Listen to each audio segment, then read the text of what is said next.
የተከበራችሁና የተወደዳችሁ የኢትዮ አዲስ ቤተሰቦች ሰላምታችን በእያላችሁበት ይድረሳችሁ እያልን ቤተሰብ ያልሆናችሁ ላይክ፣ ሰብስክራይብ፣ ሼር በማድረግ ቤተሰብ እንድትሆኑ ይህንን መረጃ ደግሞ ላልደረሳችሁ እንድታደርሱ በአክብሮት እንጋብዛለን። ለእናንተ ይመጥናሉ መደመጥ ይገባቸዋል ያልናቸውን የሰዓቱን መረጃዎች እንደሚከተለው አሰናድተናል። በቅድሚያ ዋና ዋና መረጃዎቹን ከኢትዮጵያ ስላመለጠው ወደብ የተሰማው አነጋጋሪ ውሳኔ የምንነግራችሁ ይኖራል። ህወሓት ተጭበርብር ያለው በወልቃይት ጉዳይ አዲስ መረጃ ወጥቷል። ኮሎኔል ደመቀ በተገኙበት ምን ተፈጠረ እንነግራችኋለን። በሌላ በኩል ጀነራሉ ከሀገር መውጣታቸው ተሰምቷል። በድሮን ጥቃቱ የጦሩ መሪ ጀነራል መማረካቸው ተሰምቷል። በሌላ በኩል ጀነራሉ ቀይ ባህርን በቅርብ እንይዛለን ሲሉም ተደምጧል። አብራችሁን ቆዩ። ወደ ተመልካቻችን ከኢትዮጵያ ወደብ ስላመለጠው አነጋጋሪ ወደብ ጅቡቲ የታጁራ ወደብን ለሳውዲ መስጠቷ ተሰምቷል። የሳውዲው አርኤስጂቲ ኩባንያ ታጁራ ወደብን ለ30 ዓመታት እንዲያስተዳድር ከጅቡቲ ወደቦች ባለስልጣን ጋር ስምምነት መፈጸሙ ተሰምቷል። ጅቡቲ ባለፈው ዓመት የታጁራን ወደብ ለኢትዮጵያ እንድታስተዳድር ልትፈቅድላት እንደምትችልም ሲነገር መቆየቱ ይታወቃል። በመሆኑም ለሳውዲ አረቢያ አርኤስጂቲ አሳልፋ መስጠቷም ከሰሞኑ ተሰምቷል። የታጁራ ወደብ በሚፈለገው መልኩ ለምቶ ወደ ስራ ከገባ ከአፋር፣ ትግራይ ክልሎች ኤክስፖርት ለምናደርጋቸውና ወደ ክልሎቹ ለምናስገባቸው ግብአቶች ምቹ ሁኔታ እንደሚፈጥርም ተሰምቶ ነበር። በሌላ በኩል ሰሜን ኢትዮጵያን ከጅቡቲና ኤርትራ ወደቦች ጋር የሚያገናኝ ሀዲድ ለመዘርጋት ታቅዷል። በሌላ በኩል ሰሜን ኢትዮጵያን ከጅቡቲ ኤርትራ ወደቦች ጋር የሚያገናኝ ሀዲድ ለመዘርጋት ታቅዷል። ፕሮጀክቱ 1.58 ቢሊዮን ዶላር ይፈጃልም ተብሏል። የኢትዮጵያ ባቡር ኮርፖሬሽን ሰሜን ኢትዮጵያን ከጅቡቲዋ ታጁራና ከኤርትራዎቹ አሰብና ምጽዋ ወደቦች የሚያገናኝ ሀዲድ በ1.58 ቢሊዮን ዶላር ለመስራት ማቀዱን ሪፖርቶች ጠቁመዋል። ፕሮጀክቱ ከመቀሌ ወልዲያ ወደ ሁለቱ ሀገራት ወደቦች የሚዘረጋ መሆኑም ተዘግቧል። ኮርፖሬሽኑ ይህንን እቅዱን ያቀረበው ከቀናት በፊት በአዲስ አበባ በተካሄደው የባቡር ሀዲድ ኢንቨስትመንት ስብሰባ ላይ መሆኑም ተዘግቧል። አዲሱ ፕሮጀክት በዓለም አቀፉ የግልግል ፍርድ ቤት ከተያዘው የቱርክ ኩባንያ ከጀርባው የአዋሽ ኮምቦልቻ ሀራ ገበያ የሀዲድ ፕሮጀክት ጋር ግንኙነት እንዳለውም ተሰምቷል። ህወሓት የፖለቲካ ማጭበርበር ይቁም ሲል ለአቶ ጌታቸው ረዳ መልስ ሰጠ። አቶ ጌታቸው ረዳ በወልቃይት ጠገዴ ሰቲት ሁመራ ዞን ተገኝተው ህዝባዊ ውይይት ማድረጋቸው ይታወቃል። ባደረጉት ንግግርም በተፈናቃይ ስም የሚነግዱ ፖለቲከኞች አሉ የሚል ቃል መናገራቸው ህወሓትን አስቆጥቶታል። በምርጫ ቦርድ የተሰረዘው ህወሓት ዛሬ ባወጣው መግለጫ የትግራይን ህዝብ ሞትና ስቃይ፣ ኪሳራ፣ ፖለቲካዊ ማጭበርበር ይቁም፣ የፕሪቶሪያው ስምምነት ተግባራዊ ይሁን ብሏል። የፕሪቶሪያ ስምምነት ከተፈረመ 3ኛ ዓመቱ እየተቃረበ መሆኑን የጠቀሰው መግለጫው ጨምሮ አሁንም የህዝባችን ሞትና ስቃይ ላይ ፖለቲካዊ ሴራው ቀጥሏልም ብሏል። የኢትዮጵያ መንግስት በምዕራብ ትግራይ ታጣቂዎችን ማሰማራቱ የጠቀሰው ህወሓት ይሁንና በስብሰባ መድረኮች ላይ ግን የትግራይን ህዝብ ለማሳሳት የተፈናቀሉ ሰዎችን ለመመለስ የሚያደርገው ጥረት እየተሳካ መሆኑን እንደሚናገር አስረድቷል። መግለጫው ሲቀጥልም ለዚህ ማሳሳቻ ስትራቴጂ ከሃዲው ቡድን የመንግስት ተላላኪ በመሆን እያገለገለ ነው ሲልም ወቅሷል። በአቶ ጌታቸው ረዳ ላይም ውንጀላውንም ጨምሯል። አቶ ጌታቸውንም ሲወነጅል ተሰምቷል። ይህ ከሃዲና ጨካኝ ቡድን በትግራይ ሉዓላዊነትና ህልውና ላይ የተነሱ የዘር ማጥፋት ወንጀሎች መሳሪያ መሆኑን ቀጥሎበታል በማለት አስታውቋል። ህወሓት የፕሪቶሪያው ስምምነት ተግባራዊ መሆን እንደሚገባው ጠቅሶ ሲቀጥልም የኢትዮጵያ መንግስት የቤት ስራውን በአግባቡ አለመስራቱንም ተናግሯል። ህወሓት የፕሪቶሪያ ስምምነት ተግባራዊ መሆን እንደሚገባው ጠቅሶ ሲቀጥልም የኢትዮጵያ መንግስት ቤት ሰብረው የገቡ ወራሪዎችንና ሰፋሪዎችን ከትግራይ መሬት ውስጥ የማስወጣት ግዴታውን መወጣት አለበትም ሲል ተደምጧል። ይህ በእንዲህ እንዳለ አቶ ጌታቸው ረዳ በወልቃይት ተገኝተው ከተናገሩት ውስጥ ከወንድሞቻችን ጋር መኖር የሚያስችለን ስራ መስራት አለብን። በተፈናቃይ ስም የሚነግዱ ፖለቲከኞች አሉ። የአማራና የትግራይ ህዝብ ለህዝብ መድረኮችን ይበልጥ ማጠናከር የነበረብን ሲሆን የህዝቦችን አንድነት መመለስም ይገባናል ሲሉ ተደምጠዋል። ፖለቲከኞች በፈጠሩት ችግር የተነሳ ህዝብ ችግር ውስጥ መግባቱንም ተናግረዋል።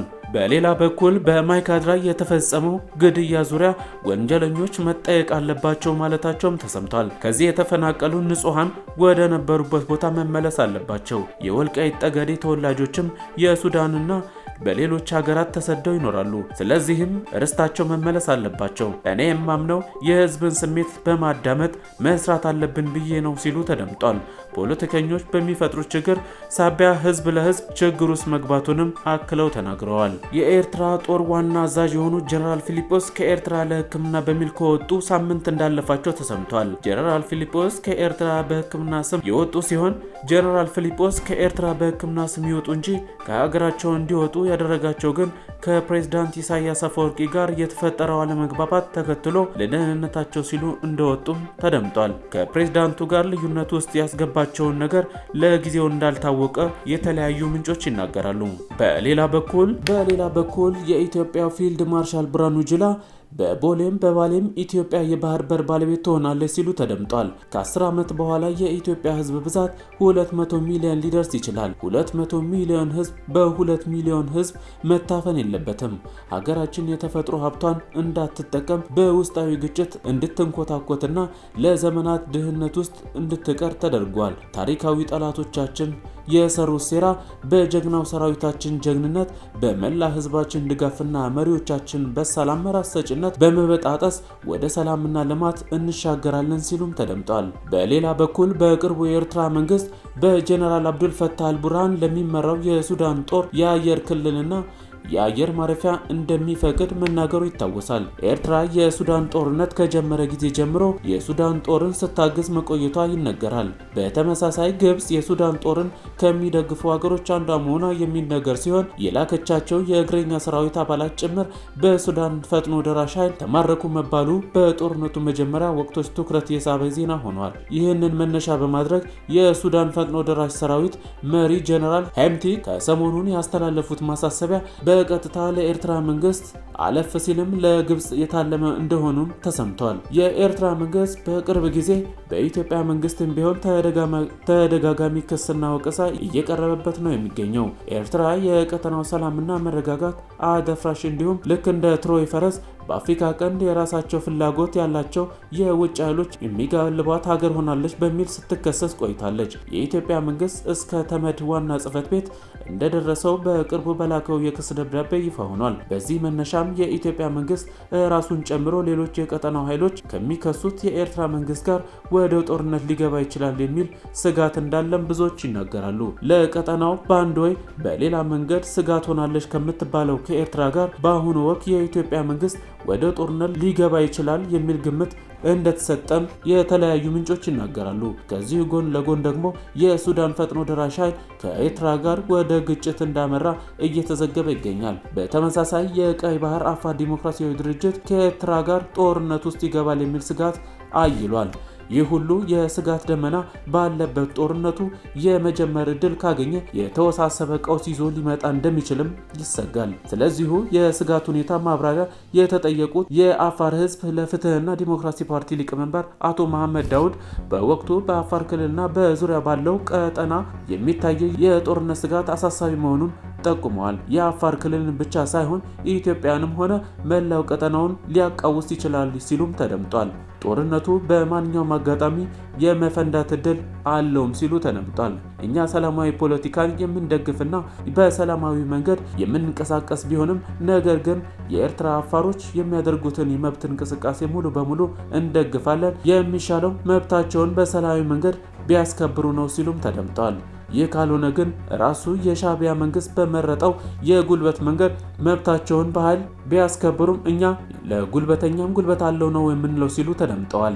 የኤርትራ መንግስት ቢሆን የራሱን የታጠቀ የአፋር ፖለቲካ ቡድን አደራጅቶ ወደ መደገፍ ሊገባ እንደሚችልም መጥቀሳቸው ተሰምቷል። ጠቅላይ ሚኒስትር ዶክተር አብይ አህመድ በቅርቡ ስለ ኤርትራ ጉርብትና ሲናገሩ የኤርትራን ህዝብ ከኢትዮጵያ ህዝብ መቼም የማይነጣጠል ወንድማማቾች ህዝቦች መሆናቸውን ጠቅሰው ነበረ። ያም ቢሆን ግን ኢትዮጵያን ለመበታተንና ለማባላት ተግቶ የሚሰራ መንግስት ኤርትራ እንዳላት ዶክተር አብይ ተናግረዋል። ዶክተር አብይ አያይዘው መናገራቸው ይታወሳል። ሁለቱ መንግስታት በአሁኑ ወቅት የሚገኙበትን ውጥረት ማሳያ ተደርጎም ሲቀርብ ነበረ። አንጋፋው የህወሓት የቀድሞ ታጋይ አቶ ገብሩ አስራት በቅርቡ ከሪፖርተር ጋር በነበራቸው ቆይታ የኤርትራ መንግስት ከመነሻው ጀምሮ ኢትዮጵያን በማዳከምና በማቃወስ የመጠቀም ፖሊሲን ይዞ የተፈጠረ መሆኑን ተናግረው ነበረ። ሌላው የቀድሞ የህወሓት ታጋይ ሌተናል ጀነራል ጻድቃን ገብረትንሳኤ በበኩላቸው በቅርቡ ከኤንቢሲ ጋር ባደረጉት ቆይታ ከአስመራ መንግስት ጋር በመሻረክና በመተባበር ሊጠበቅ የሚችል የአንዳችም የትግራይም ሆነ የኢትዮጵያ ጥቅም እንደሌለ አበክረው ሲናገሩ ተደምጧል። በርካታ የኢትዮጵያ ፖለቲካ ልሂቃን የኤርትራ መንግስትን እየኮነኑ ባሉበት በዚህ ወቅት ደግሞ የቀይ ባህር አፋር ድርጅት በአፋር ክልል ውስጥ ያሰለጠናቸው ተዋጊዎች ማስመረቁ ይታወሳል። እንዲሁም ከኢትዮጵያ መንግስት በኩል ከፍተኛ የሆነ የጦር ዝግጅት እየተካሄደ ይገኛል። ውድ ተመልካቾቻችን ለሰዓቱ የነበረን መረጃ ይህንን ይመስላል። ሌሎች መረጃዎች እንዲደርሳችሁ ላይክ፣ ሰብስክራይብ፣ ሼር በማድረግ ቤተሰብ እንድትሆኑ በዚህ አጋጣሚ እናገራለን። መልካም ቆይታ ይሁንላችሁ።